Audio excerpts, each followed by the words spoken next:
ድሃ መሆንን እምቢ በል refuse to be poor መጽሐፍ ቅዱስ ምሳሌ 20 ከቁጥር 13 ላይ እንደዚህ ይላል ድህነት እንዳይዝህ እንቅልፍ አታብዛ ተነስ ይላል ያ ማለት በህይወታችን ላይ እግዚአብሔር ብዙ ነገሮች እንድንሰራ ወተን ምድራችን ላይ እንድናስተካክል የሚፈልገው ነገር አለ ጌታ ኢየሱስ ክርስቶስ በመድር ላይ በነበረበት ጊዜ ላይ መጽሐፍ ቅዱስን ወስዶ በፊታቸው ገለጠ ይላል መጽሐፉንም ገልጦ ኢሳይያስ ላይ ያለውን ቃል አነበበላቸው ይላል እሱም ለድሆች ወንጌልን እሰብክ ዘንድ የታሰሩትን እፈታ ዘንድ ነፃ አወጣ ዘንድ ወደዚህ ምድር መጥቻለሁ አለ ድሃ ወንጌል ሰማ ማለት ግዴታ ነው ሊበለጽግ ኮዝ መጽሐፍ ቅዱስ ስለ እግዚአብሔር አምላካችን ሲናገር በዘመናት መካከል የሸመገለ ክብር የሞላውና ባለጸጋ የሆነ አባት ጋር ነው የምንኖረው ስለዚህ ያ የተሰጠንን ህይወት ለመኖር መነሳት አለብን ወንጌል ያበለጽጋል እኔ የወንጌል ሰባኪ ነኝ ማለት በህይወቴ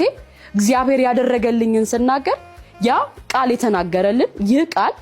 በኃይልም በስልጣንም ይሰበካል ብሏል ስለዚህ ወንጌልን ስንሰብክ ብዙዎች ከታሰሩበት ሊወጡ የሚገባቸውን ወንጌል ነው የምንናገረው ስለዚህ እግዚአብሔር ይህንን ቃላችንን ያጸናል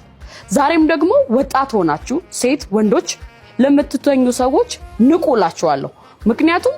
ድሃ የሚያደርገው ስንፍናና እንቅልፍ ነው በህይወታችሁ ላይ እግዚአብሔር የሰጣችሁ አሳይመንት አለ ያንን አሳይመንት በመቀጠር ብቻ አይደለም እግዚአብሔር በውስጣችሁ ያስቀመጠውን ራዕይ ተነሱና አብሩ ያንን ማብራትና መስራት ስትችሉ እግዚአብሔር የነገራችሁን ነገር ለዓለማችሁ ማጉላት ይችላል ለዛ ነው ሁሉ ጊዜ ላለው refuse to be poor ደህነትን እምቢ በሉት ማበረሰባችን ብዙ ጫናዎችን ላያችን ላይ ማድረግ ይፈልጋል በብዙ ነገሮች እንድንያዝ ይፈልጋል ነገር ግን ከማበረሰብ ሳይሆን ከእግዚአብሔር ደም በተሰጠን ንጹህ ደም ነጽተንና ወተናል ያ ደም ደግሞ በዓለማችን ላይ ሰርተን ነጥረን እንድንወጣ ያደርገናል ስለዚህ refuse to be poor ድህነትን እምቢ በሉት ተነሱና ስሩ መልካም ቀን ይሁንላችሁ ተባረኩ